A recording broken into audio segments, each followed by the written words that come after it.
Qu'est-ce que c'est? Une Bible? Tu lis la Bible, Ringo? Pas tous les jours. Au large biblique. Le podcast. Qui explore la Bible.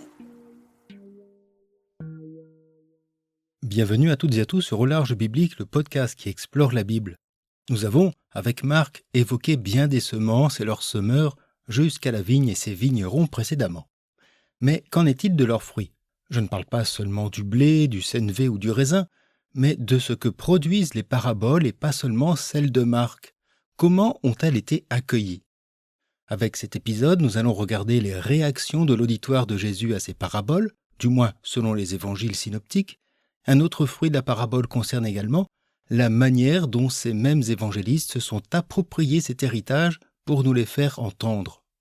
Cet épisode sera aussi l'occasion de faire un bref récapitulatif de ce que nous avons pu découvrir avec cette émission. Je sais que j'aurais pu en dire davantage, développer certains points, aborder d'autres interprétations des paraboles de Marc, mais peut-être aurons-nous l'occasion d'y revenir avec d'autres émissions.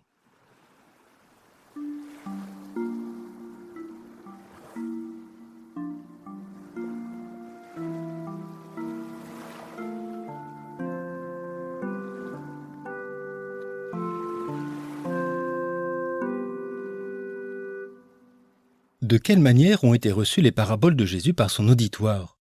Quelles réactions ont-elles suscité? Alors, de fait, nous n'avons pas de traces des réactions immédiates et in situ au temps de Jésus.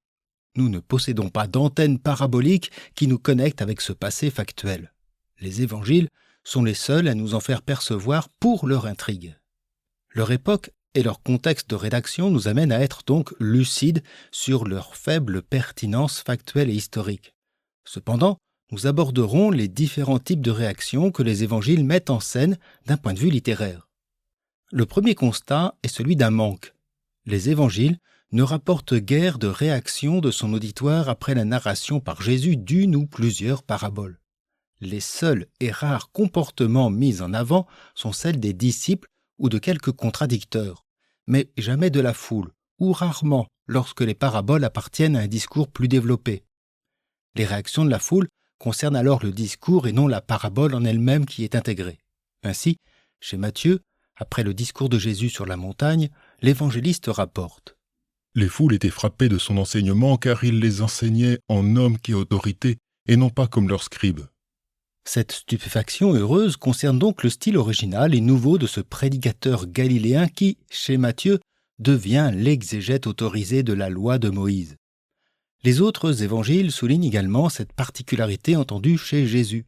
Ses discours adressés à ce peuple galiléen sur l'imminence du règne ou royaume de Dieu différeraient des annonces apocalyptiques, des appels à la résistance nationale ou des enseignements sur la loi qu'on pouvait entendre chez d'autres prédicateurs du temps de l'évangéliste. C'est ce que l'on perçoit dans leurs paraboles notamment. Pourtant, du côté du public galiléen, on peut être surpris par le silence ou l'ellipse sur les réactions.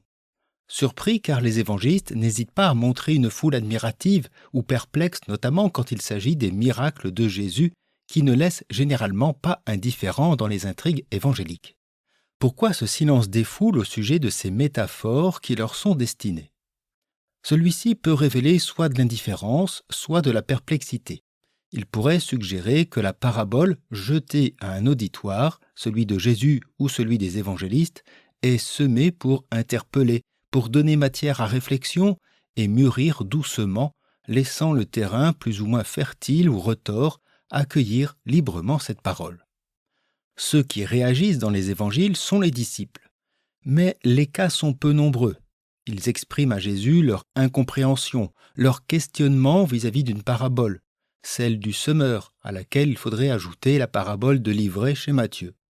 Selon les évangélistes, leur interrogation porte soit sur le genre qu'est la parabole, comme chez Marc ou Matthieu.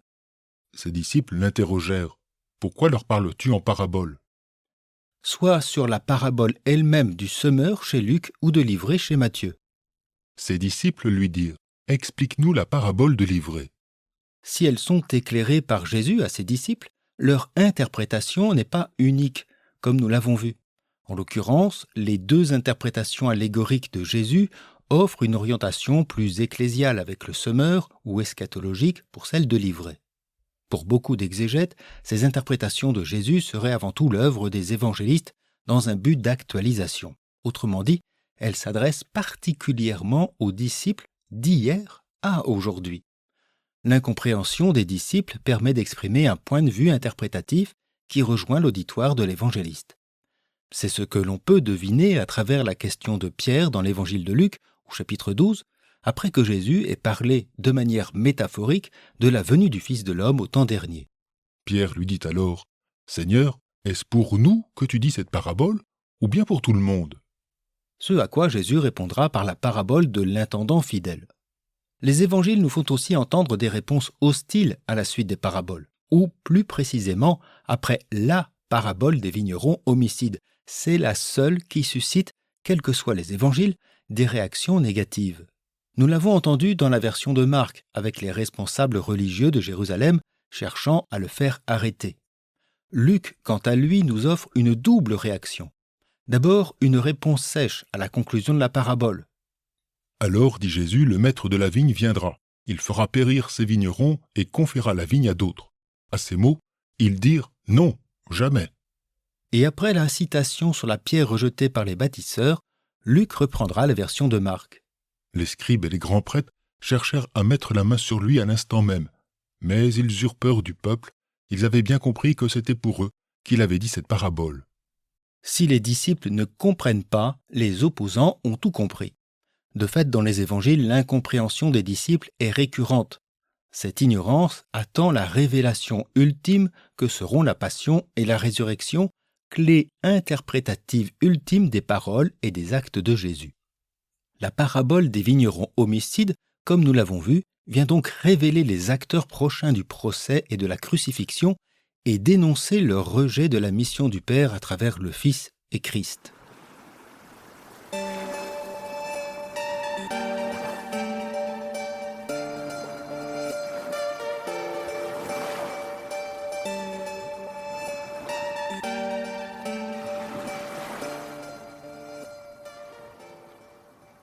Si les évangiles sont peu diserts sur les réactions aux paraboles de Jésus, nous avons encore moins de traces quant à celles des auditoires des évangélistes.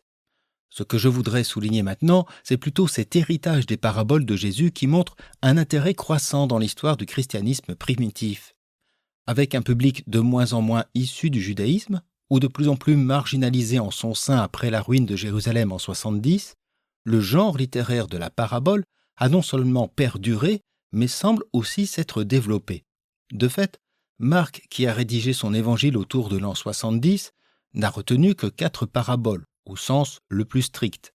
Mais avec Matthieu et Luc, plus de 10 années plus tard, on recense un nombre croissant de paraboles, soit provenant de leurs sources ou traditions communes, soit issues de leur propre tradition, et notamment chez Luc. Le genre littéraire qu'est la parabole n'est donc pas tombé en désuétude avec des changements d'époque et de culture. Au contraire, la parole originale et particulière du maître, à travers ses paraboles, certes réécrites et actualisées, semble avoir gardé toute sa pertinence et sa résonance avec, pour chaque évangile, un caractère propre. On a vu qu'avec Marc, les paraboles sont peu nombreuses et relient entre autres la question du royaume de Dieu à une interprétation christologique à l'aune de la croix. Matthieu, écrivant dans les années 80, a repris ces paraboles, sauf celle de la semence, en y adjoignant une vingtaine provenant de ces traditions et en les organisant au sein des discours de Jésus avec souvent une perspective éthique. Son point d'assistance étant de souligner notamment combien l'avènement étonnant du règne de Dieu par son Christ vient donner sens aux Écritures. À la même période, Luc intègre à son évangile une trentaine de paraboles dont près de la moitié qui lui sont propres. Il souligne l'universalité du salut et de la miséricorde de Dieu, à destination de toutes les classes sociales et notamment les plus fragiles et les plus méprisées. Toutes ces paraboles évangéliques sont écrites et lues avec le prisme de la foi en Christ et Fils de Dieu, comme aussi avec le prisme de la passion. Les paraboles de Matthieu et Luc soulignant davantage les conséquences éthiques et ecclésiales liées à ce royaume inauguré par le Christ. Ces traditions sur les paraboles de Jésus, qu'elles soient rappelées, adaptées ou même créées, vont dans le sens d'un intérêt croissant. Il est vrai que les paraboles, quoique ancrées dans un substrat historique et culturel, ont un caractère intemporel et universel dû à ce caractère narratif et métaphorique qui les caractérise. On va ainsi retrouver ces traditions des paraboles de Jésus jusque dans les évangiles dits apocryphes, et notamment celui dit de Thomas, l'apôtre appelé Didyme. Cet écrit copte, découvert en 1947 en Égypte, à Nag Hammadi, relève de la littérature gnostique et de la mystique juive. La rédaction de ce document attribué à ce disciple daterait du IVe siècle, mais l'œuvre en elle-même pourrait remonter au II siècle. Cet ouvrage pseudépigraphe ne correspond pas à un récit de type biographique, comme les synoptiques, mais forme un compendium organisé de 114 paroles attribuées à Jésus, des logia, chacune étant introduite par la mention « Jésus a dit ». On retrouve également le refrain « Que celui qui a des oreilles, qui l'entende », une invitation à percevoir le sens caché ou mystérieux des paroles de Jésus, comme l'indique son incipit servant de titre. Les paroles secrètes de Jésus écrites par Thomas. On élit 14 paraboles, dont 11 se retrouvent chez Matthieu et Luc. Celles-ci sont citées hors de tout contexte narratif, hors sol, pourrions-nous dire. Les paraboles de l'évangile de Thomas sont ainsi livrées au savoir des disciples initiés capables de fournir une interprétation. On est loin de cette parole parabolique jetée à tout vent, à tout public. Mais l'évangile apocryphe de Thomas rend compte de cette pérennité des paraboles de Jésus.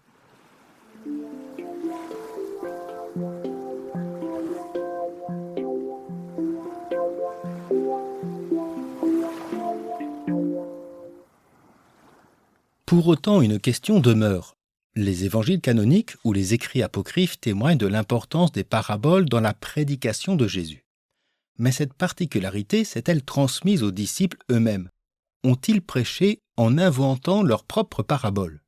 Nous n'avons aucune trace de leur prédication et le livre des Actes des Apôtres, en racontant sous la plume de Luc les discours et les missions de ces derniers, ne fait aucune place à la parabole, comme si cet art était désormais réservé à leur Maître et Seigneur Jésus-Christ.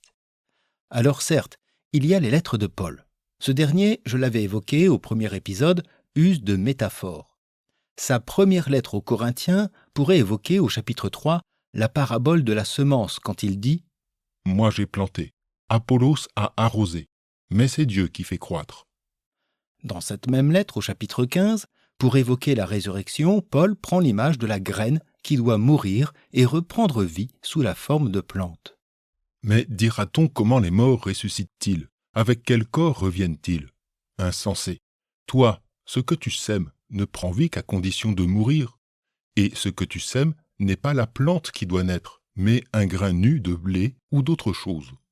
Dans cette même lettre, au chapitre 14, Paul se risque à une autre allégorie musicale cette fois, à propos de celles et ceux qui parlent en langue et surtout s'en glorifient. Paul préfère que chacun parle clairement à l'assemblée. Il en est ainsi des instruments de musique comme la flûte ou la cithare. S'ils ne rendent pas des sons distincts, comment reconnaître ce que joue la flûte ou la cithare? Et si la trompette ne rend pas un son clair, qui se préparera au combat? Vous, de même, si votre langue n'exprime pas des paroles intelligibles, comment comprendra-t-on ce que vous dites? Vous parlerez en l'air. Auparavant, au chapitre 12, l'apôtre usait de l'image des membres d'un corps pour évoquer les relations des disciples entre eux et au Christ, une métaphore connue du monde grec pour décrire l'organisation hiérarchique de la cité. Mais Paul va bousculer la narration habituelle en faisant des membres du corps les plus délaissés ceux qui doivent être honorés. Bien plus, même les membres du corps qui paraissent les plus faibles sont nécessaires, et ceux que nous tenons pour les moins honorables, c'est à eux que nous faisons le plus d'honneur. Moins ils sont décents, plus décemment nous les traitons. Dès lors, cette subversion de la métaphore habituelle ne rejoint-elle pas la fonction d'une parabole? Paul n'emploie jamais le mot parabole, cependant, il se sert de ces comparaisons pour bousculer et interroger la foi de ses communautés, si bien qu'on pourrait peut-être parler des paraboles de Paul.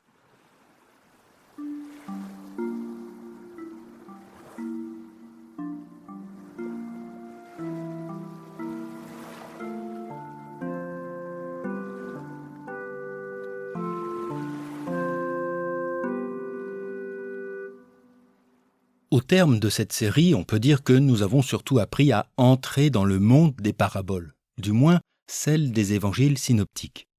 Nous n'avons pas cherché à toutes les expliquer une par une, sinon les 4 paraboles présentes chez Marc. L'enjeu était plutôt de comprendre d'où elles viennent, comment elles fonctionnent, ce qu'elles produisent et pourquoi Jésus les utilise dans sa prédication dans le cadre des évangiles synoptiques. Car une parabole, ce n'est pas simplement une petite histoire sympathique, ni une morale facile à retenir. C'est beaucoup plus vivant que cela et parfois même plus complexe ou plus subtil. La parabole est une parole jetée, comme le suggère son étymologie, dans le quotidien, qui part d'images réalistes assez simples, un semeur, une graine, une vigne, un berger, une maison, un voyage, mais qui très vite déplace le regard. On croit entrer dans une scène familière, presque ordinaire, et puis soudain, quelque chose surprend, dérange, interroge. Et c'est souvent là que la parabole commence vraiment à travailler son auditeur pour amener un autre regard grâce à cette comparaison. Seulement, pour entendre ces paraboles, il faut accepter de ne pas aller trop vite. Il faut les replacer dans leur contexte. À qui Jésus parle-t-il? À propos de quoi? Dans quelle controverse? À quelle question répond-il?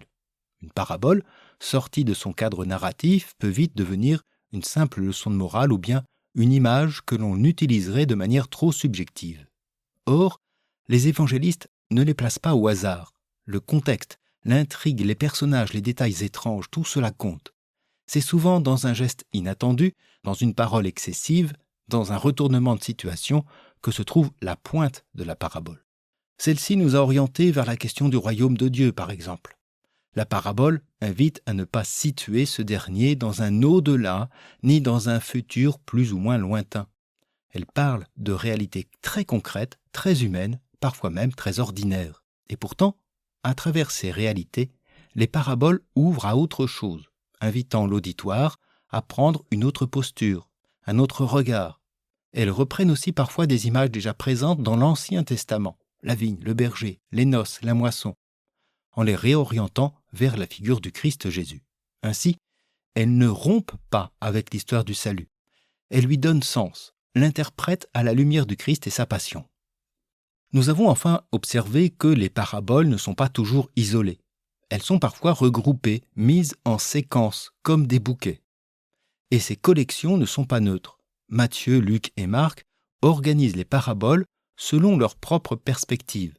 Matthieu insiste sur l'accomplissement du dessein de Dieu et le jugement. Luc trace un chemin de conversion marqué par la miséricorde, l'humilité et l'accueil des pauvres. Marc, lui, concentre presque tout autour de la parole semée, de la croissance mystérieuse du royaume et de l'horizon de la croix. Pour résumer grossièrement. Ainsi, l'ensemble de ces épisodes, et notamment ceux consacrés à Marc, avaient surtout pour but de nous rendre plus attentifs à la manière d'écouter les paraboles. Écouter une parabole, ce n'est pas simplement chercher la bonne réponse, ou pire, la juste et unique interprétation. L'auditoire d'hier à aujourd'hui doit accepter d'être déplacé, de se laisser surprendre par une parole qui ne s'impose pas brutalement ex cathedra, mais qui invite, qui interroge, qui mûrit. On ne saisit jamais tout d'une parabole, il faut souvent y revenir. Elles ressemblent finalement aux semences dont elles parlent souvent. Elles sont jetées dans l'histoire, dans la mémoire des évangiles, mais aussi dans la vie de celui ou celle qui écoute avec foi. Et parfois, il faut bien le reconnaître, elles tombent aussi sur des terrains un peu caillouteux, mais justement, c'est là qu'elles travaillent.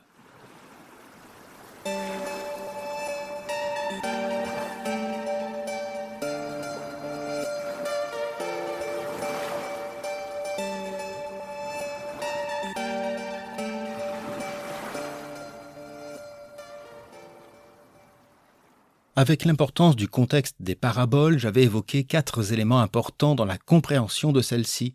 Le motif de comparaison, l'effet de la métaphore, le rôle de la digression et le jeu de l'intrigue avec sa pointe et ses extravagances. Il faut quand même faire preuve d'une certaine souplesse et flexibilité. Toutes les paraboles ne rassemblent pas tous ces critères.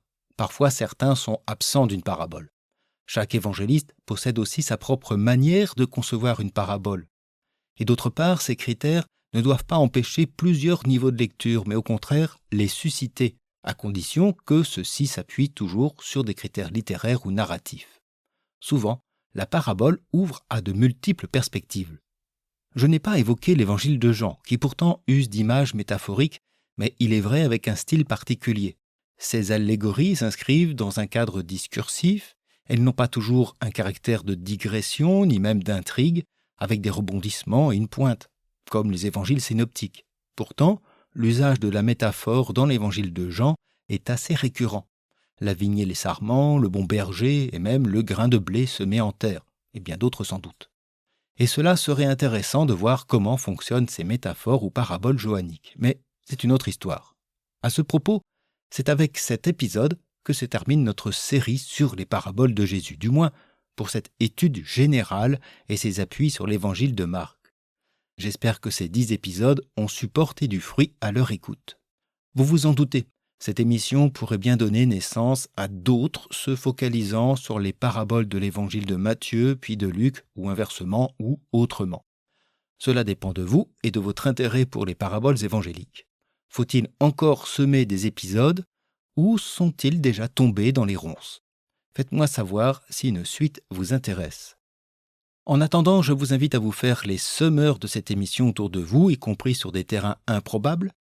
Et si vous voulez en savoir plus ou mieux, vous pouvez faire votre récolte dans la bibliographie sur laquelle je me suis appuyé pour construire cette série et dont vous trouverez le lien en description.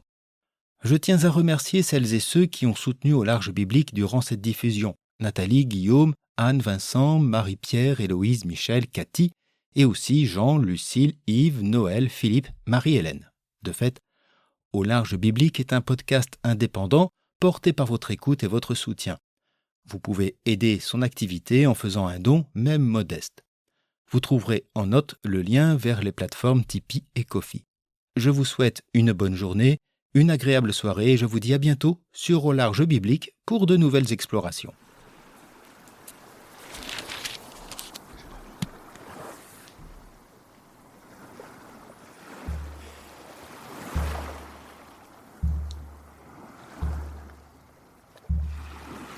Au Large Biblique est un podcast créé et animé par François Bessonnet, prêtre et bibliste.